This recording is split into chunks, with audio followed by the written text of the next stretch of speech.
সাক্ষী তিনি। প্রসিকিউশন বলছে প্রায় 1 বছর ধরে খুঁজে পাওয়া যাচ্ছে না তাকে। আসামি পক্ষের দাবি 5 নভেম্বর সত্য সাক্ষ্য দিতে এলে ট্রাইব্যুনালের গেট থেকে আইন শৃঙ্খলা বাহিনী আটক করে তাকে। গুম হয়ে যাওয়া সুখরঞ্জন বালী এবং তার পরিবারের গল্প শোনাচ্ছেন আমিরুল মোমিনীন মানিক। পিরোজপুরের উমেদপুরের একজন সাধারণ কাঠমিস্ত্রি সুখরঞ্জন বালী 71 সালে বড় ভাই বিশাব আলী শহীদ হন। স্ত্রী সন্তান নিয়ে ভালোই দিন কাটছিল তার।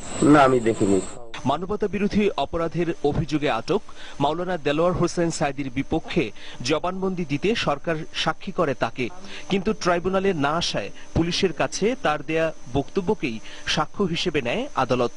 গত 4 নভেম্বর দিগন্তকে দেয়া এক সাক্ষাৎকারে সুখরঞ্জন বালী জানান আদালতে তিনি সত্য কথা বলতে চান। মিথ্যা কথা তারা বলার জন্য চেষ্টা করছে, আমি মিথ্যা তো বলতে পারবো না, সেই জন্য আনেনি।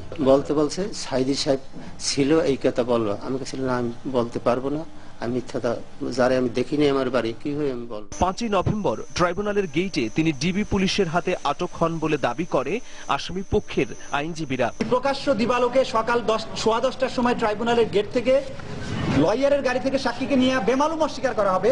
যদি লয়ারকে নিয়ে তারা অস্বীকার করে এটা বিচিত্র কিছু। কিন্তু সরকার পক্ষ জানায় মাওলানা সাইদি সম্পর্কে পুলিশের কাছে সাক্ষ্য দেওয়ার পর গত 6 মাস ধরেই নিখোঁজ তিনি। সুখরঞ্জন বালীকে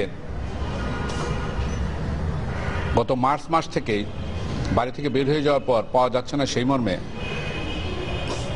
তার পরিবারের পক্ষ থেকে জিডিএনটি দায়ের করা হয়েছে।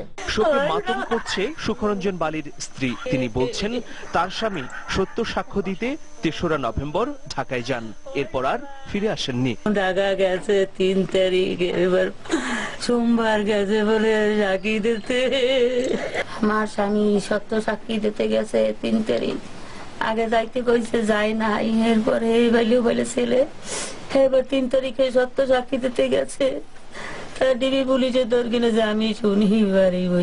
সুখরঞ্জন বালীর গুম হওয়া নিয়ে দেশে ও বিদেশে চলছে ব্যাপক আলোচনা।